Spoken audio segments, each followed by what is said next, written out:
Untuk kalian yang mengikuti sekolah kedinasan dari instansi Kemenkumham, baik Poltekip ataupun Poltekim, kalian harus mengetahui apa saja alur atau tahapan tes dari sekolah kedinasan, baik Poltekip ataupun Poltekim ini. Langsung saja simak video sampai tuntas. Assalamualaikum warahmatullahi wabarakatuh. Bertemu lagi dengan aku Mili Umri dan tentu masih di channel Mr. Mili. Nah, di kesempatan ini atau di video ini aku akan sharing dengan kalian terkait dengan tahapan tes dari instansi Kemenkumham, yakni Sekolah Kedinasan, yakni Politeknik Ilmu Pemasyarakatan dan juga Politeknik Ilmu Imigrasi atau lebih dikenal dengan Poltekip ataupun Poltekim.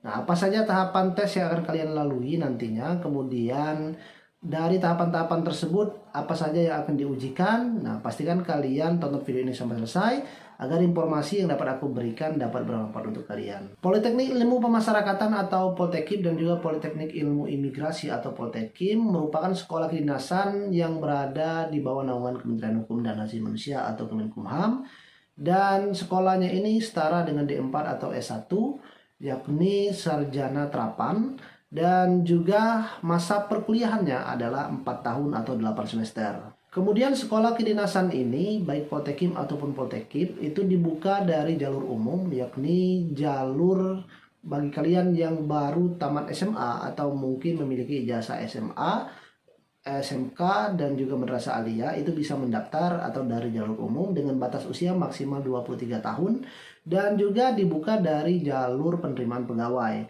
Jalur penerimaan formasi pegawai ini adalah bagi mereka yang sudah lulus menjadi CPNS di bawah instansi Kementerian Hukum dan Asasi Manusia. Kemudian mereka mendaftar lagi untuk menjadi taruna dan juga taruni baik Poltekip ataupun Poltekim dengan usia maksimal yakni 26 tahun.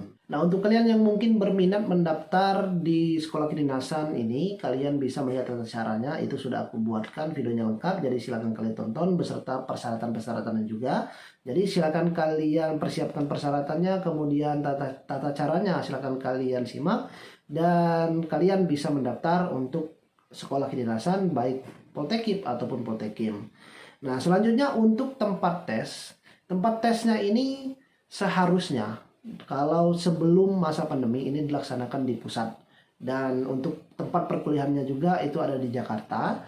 Kemudian untuk tempat tesnya itu di Jakarta juga, tetapi dengan masa pandemi mulai dari tahun 2020, 2021, dan termasuk juga tahun 2022 ini, kemungkinan besar untuk tesnya itu akan tetap diadakan di kantor wilayah yang ada di provinsi masing-masing. Jadi kalau kalian mendaftar taruna ataupun taruni dari Poltekip atau Poltekim, kemungkinan untuk seluruh rangkaian tesnya itu masih sama seperti tahun 2020-2021, itu akan dilaksanakan di Kanwil atau kantor wilayah yang ada di provinsi kalian masing-masing sesuai dengan wilayah tempat kalian mendaftar. Nah, tapi untuk informasi lebih lanjutnya, apakah tahun ini ada perubahan atau kembali lagi untuk tesnya itu di pusat atau di Jakarta, itu nanti akan ada informasi yang lebih jelasnya atau informasi lebih lanjut biasanya diedarkan nantinya terkait dengan tahapan ataupun tempat tesnya tersebut. Kemudian terkait dengan kuota penerimaan, untuk kuota penerimaan biasanya hanya sedikit dari taruna ataupun taruni baik mereka yang mendaftar Poltekip ataupun Poltekim. Nah, untuk kuotanya ini tahun ini hanya dibuka sekitar 600-an taruna taruni. Kemudian untuk kuotanya ini tidak ada kuota per provinsi, tapi kuotanya ini adalah kuota nasional. Jadi walaupun kalian mendaftar di provinsi misalnya Sumatera Utara, itu kalian untuk sistem rankingannya, sistem kelulusannya itu akan dihitung secara provinsi atau dihitung secara nasional. Jadi tidak ada kuota per provinsi. Selanjutnya apa saja tahapan tes dari sekolah kedinasan baik Poltekip ataupun Poltekim. Jadi tahapan tes Poltekip ataupun Poltekim ini sama. Jadi tidak ada berbeda tahapannya. Nah, untuk tahapan pertama adalah pendaftaran online atau administrasi dan juga unggah dokumen. Nah, ada dari teman-teman yang masih bingung ataupun bertanya, mungkin mereka baru lulus sekolah SMA dan ingin mendaftar atau berminat mendaftar sekolah kedinasan menjadi taruna taruni baik Poltekip ataupun Poltekim. Bagaimana cara mendaftar dari sekolah kedinasan ini? Nah, caranya adalah kalian harus mendaftar melalui online terlebih dahulu di laman dikdin.bkn.go.id. Jadi bukan kalian datang ke kantor wilayah atau ke tempat kerja seperti lapas rutan atau mungkin di Jakarta langsung datang ke kantor kementerian. Jadi kalian itu adalah mendaftarnya melalui online. Jadi kalian daftar melalui laman dikdin.bkn.go.id tadi, kemudian kalian mengisi akun, kemudian kalian mengisi formasi, kemudian unggah semua dokumen yang dibutuhkan seperti KTP, ijazah, transkrip nilai, kemudian pas foto, surat lamaran, dan juga beberapa dokumen-dokumen lainnya. Nah, setelah selesai kalian melakukan pendaftaran, maka kalian cetak kartu pendaftaran dan tinggal menunggu hasil. Apakah kalian dinyatakan lolos untuk ke tahapan selanjutnya atau tidak? Kalau kalian lolos ke tahapan selanjutnya, maka kalian akan melaju ke tahapan SKDCAT. Tahapan kedua adalah tahapan tes SKDCAT. Setelah administrasi, kemudian atau pendaftaran online, kemudian yang kedua adalah tahapan SKDCAT. Nah, tahapan tes SKDCAT ini adalah tahapan di mana kalian nanti akan mengerjakan 110 soal dalam waktu 100 menit menggunakan sistem CAT. Soalnya ini pilihan ganda dan kalian mengisinya atau menggunakan sistem komputer. Untuk tes SKDCAT sekolah kedinasan ini diatur dalam keputusan Permenpan RB nomor 921 tahun 2021 tentang nilai ambang batas seleksi kompetensi dasar, seleksi penerimaan mahasiswa praja taruna sekolah kedinasan pada kementerian atau lembaga masih tahun 2021. Jadi mengacu pada peraturan yang dibuat pada tahun 2021 karena sejauh ini belum ada peraturan terbaru. Nah, dalam peraturan ini dijelaskan bahwasanya terkait dengan tes SKDCAT itu adalah seleksi kompetensi dasar yang terdiri dari 3 materi soal atau 3 kategori soal. Yang pertama adalah soal karakteristik pribadi atau TKP, kemudian soal intelijensi umum atau TIU, kemudian tes wawasan kebangsaan. Nah, kedua adalah jumlah soal keseluruhan seleksi kompetensi dasar ini untuk soal TWK itu 30 soal, soal TIU adalah 35 soal, dan soal TKP adalah 45 soal. Jadi seluruhnya itu adalah 110 soal dan dikerjakan dalam waktu 100 menit. Dan untuk pembobotan nilai dari tes SKDCAT ini adalah untuk materi soal TKP atau tes karakteristik pribadi terdiri dari 45 soal. Itu jika kalian menjawab benar bernilai paling rendah 1. Dan nilai paling tinggi adalah 5, serta tidak menjawab nilai 0. Nah, artinya setiap jawaban, baik A, B, C, D, ada 5 jawaban dari A sampai E, itu memiliki bobot nilai masing-masing. Nilai paling rendah adalah 1, bobot nilai paling tinggi adalah 5. Jadi walaupun kalian salah isi pada soal TKP ini, kalian masih memiliki nilai. Tetapi jika kalian tidak mengisi sama sekali, maka nilainya 0. Jadi sangat disayangkan jika kalian tidak mengisi terkait dengan soal TKP ini. Karena jika mengisi, siapa tahu jawaban kalian itu benar memiliki bobot yang paling besar adalah 5. Walaupun kalian tidak mendapatkan bobot 5, tetapi kalian masih bisa mendapatkan bobot nilai di bawah tersebut dari 1 sampai 4. Kemudian untuk materi soal TIU dan juga TKP, untuk materi soal TIU dan juga TWK ini, bobot jawaban benar itu 5 poin, satu soal. Jadi kalau satu soal benar itu 5 poin. Jika salah, 0 poin. Dan jika tidak menjawab, 0 poin. Jadi tidak ada pengurangan nilai. Jadi walaupun kalian mengisinya salah atau tidak mengisi, bobotnya 0. Tetapi alangkah sayangnya jika kalian tidak mengisi. Jawaban tersebut tahu tidak tahu harus kalian isi. Siapa tahu jawaban tersebut benar. Dan 1 poin dan 1 soal untuk kategori soal TWK dan juga TIU ini memiliki bobot poin 5. Nah, kemudian dalam tes SKDCAT ini ada yang namanya passing grade. Passing grade itu adalah nilai ambang batas atau nilai minimal jika kalian ingin lulus ke tahapan selanjutnya atau lulus tes SKDCAT ini. Nah, passing grade ini untuk sekolah kedinasan, setiap kategori soal memiliki passing grade masing-masing. Soal TKP itu 156 poin.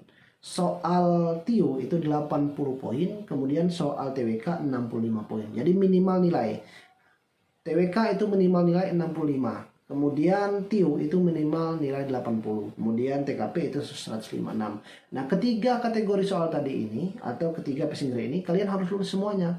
Walaupun kalian soal TKP benar semua, kemudian soal TWK benar semua, tapi TIU-nya kalian mendapat bobot poin 60. Nah, artinya kalian tidak lolos untuk tes SKDCAT ini. Jadi semua tahapan, semua kategori soal ini setidaknya kalian harus lulus passing grade. Minimal kalian memenuhi ambang batas atau pas-pasan seperti TWK 65. Minimal kalian mendapatkan nilai 65. Di bawah 65 atau 60 itu tidak lolos. Atau seperti TKP ini 156. Kalian mendapat poin nilai 155 itu tidak lolos juga tes SKDCAT karena gugur pada kategori soal TKP, yakni tidak memenuhi passing grade. Karena passing grade 156, kalian hanya mendapat bobot nilai 155. Tidak ada toleransi. Misalnya kalian hanya satu saja, atau misalnya kenapa tidak diloloskan hanya satu saja terpaut dari passing grade. Nah, itu tidak ada toleransi dalam tes SKDCAT ini. Jadi kalian harus benar-benar memperhatikan terkait dengan passing grade ini. Nah, perlu aku sampaikan juga untuk tahapan tes SKDCAT ini hanya dilalui dari calon taruna dan juga taruni dari formasi jalur umum yang kalian mendaftar menggunakan ijazah SMA, SMK, atau madrasah aliyah.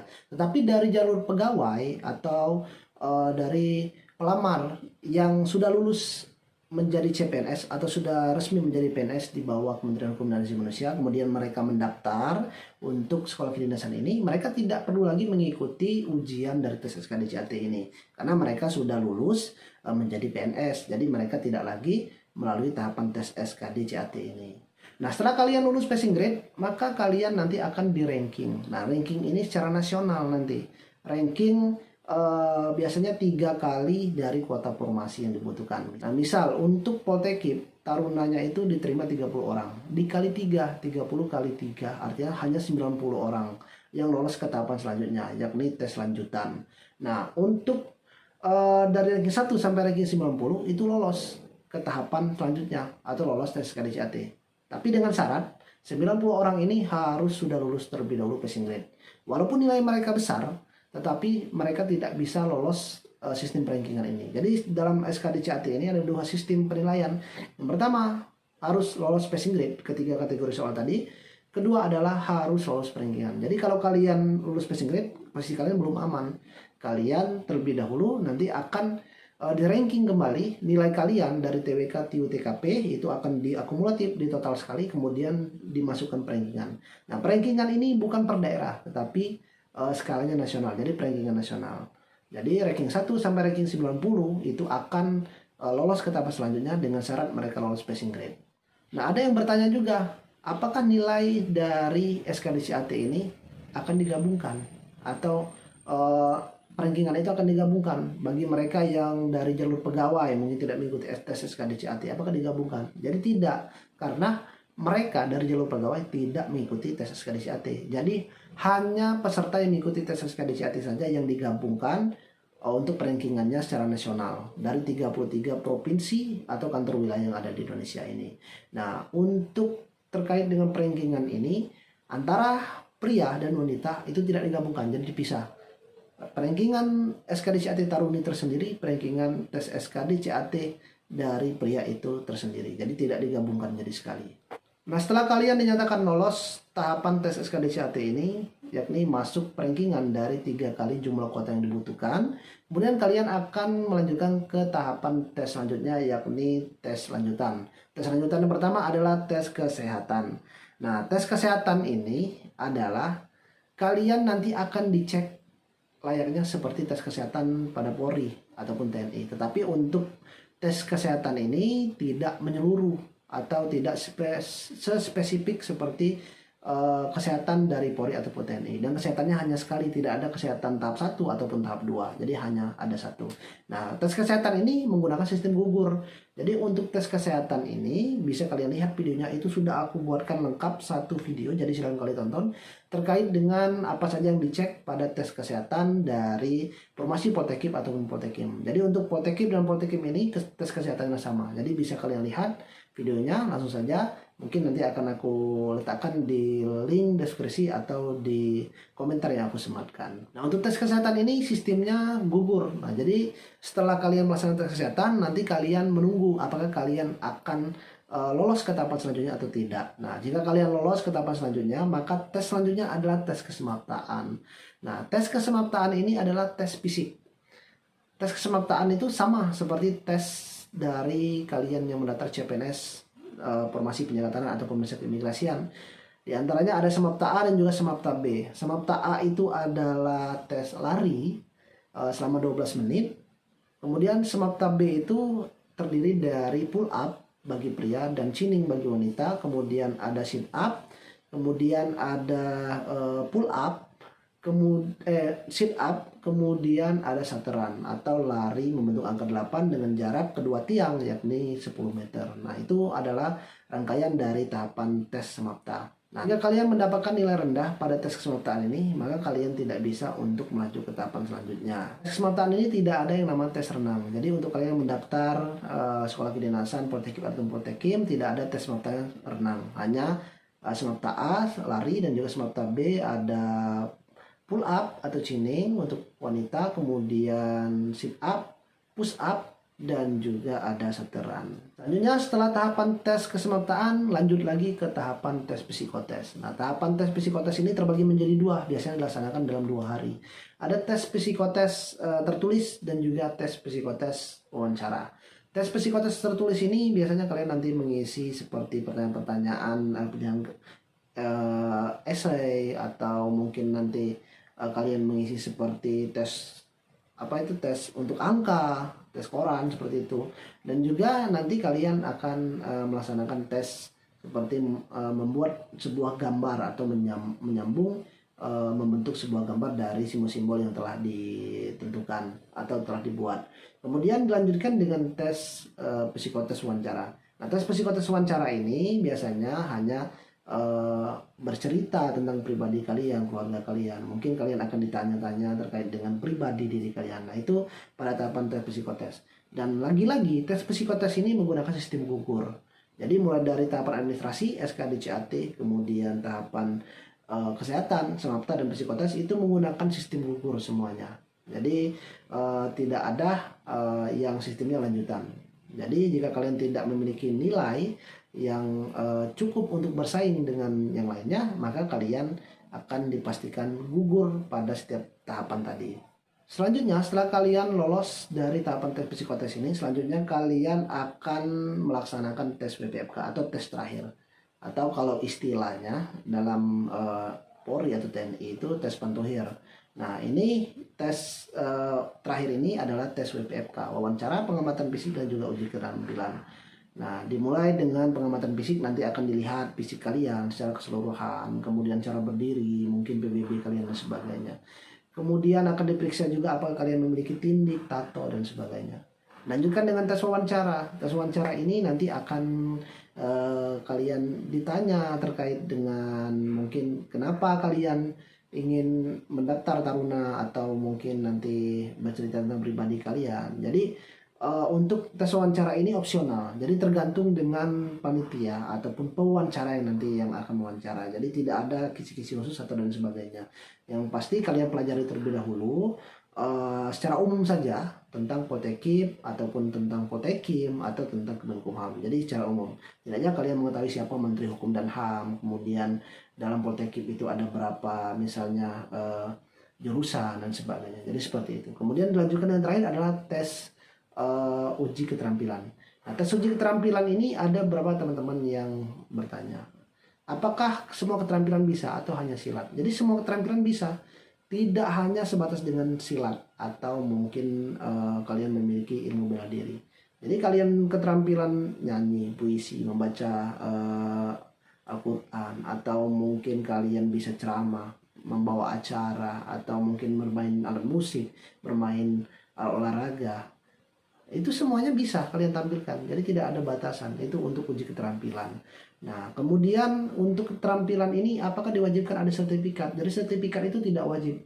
Sertifikat itu adalah bahan pendukung. Misal kalian bisa renang, misal kalian menampilkan renang, tapi kalian bagaimana menampilkan? Jadi kalian bisa menampilkan menjelaskan gaya renang itu ada berapa, seperti itu. Nah, kalian pernah juara lomba renang, misalnya tingkat provinsi atau Polprov atau mungkin PON. Kalian silakan bawa sertifikat ataupun medali. Nah, itu sebagai bahan penunjang. Jadi sifat dari sertifikat atau medali atau piagam itu tidak wajib Tetapi jika ada, siapa tahu bisa menjadi tambahan nilai bagi kalian. Nah, jadi itu untuk tes WPFK atau tes wawancara pengamatan fisik dan juga uji keterampilan. Nah, jadi itulah tadi tahapan-tahapan tes yang akan kalian lalui jika kalian ingin mendaftar sekolah kedinasan baik Poltekim ataupun Poltekim, dimulai dari pendaftaran online, SKDCAT, kemudian kesehatan, kesemaptaan, psikotes, tertulis dan wawancara, kemudian dilanjutkan dengan WPFK terakhir, wawancara pengamatan fisik dan uji keterampilan. Setelah tahapan tes WPFK, maka kalian akan tinggal menunggu hasil akhir apakah kalian nanti dinyatakan lolos menjadi taruna ataupun taruni dari Poltekim ataupun Politeknik Ilmu Imigrasi atau Poltekim. Jadi itu adalah tahap akhir, yakni tahapan WPFK, dan semua tahapan menggunakan sistem gugur. Nah, mungkin itu saja informasi yang dapat aku berikan untuk kalian terkait dengan tahapan-tahapan tes atau gambaran dari tahapan yang akan kalian lalui jika kalian mendaftar sekolah kedinasan Poltekim atau Poltekim. Nah, untuk kalian yang mungkin masih ada pertanyaan, kemudian mungkin masih ada unek-unek di diri kalian, ingin menanyakan tentang apa, jadi silakan kalian tulis di kolom komentar dan mungkin akan aku buatkan video selanjutnya atau akan aku balas secara langsung. Nah, sekali lagi untuk kalian yang belum subscribe channel ini, silakan subscribe channel ini. Jika kalian rasa channel ini memberikan manfaat untuk kalian, silakan kalian bantu share channel ini. Semoga channel ini atau video ini bisa menjadi bahan referensi dan membantu teman-teman yang lainnya yang ingin berjuang baik mengikuti sekolah kedinasan, P3K ataupun CPNS. Sekali lagi terima kasih dan aku akhiri, wassalamualaikum warahmatullahi wabarakatuh.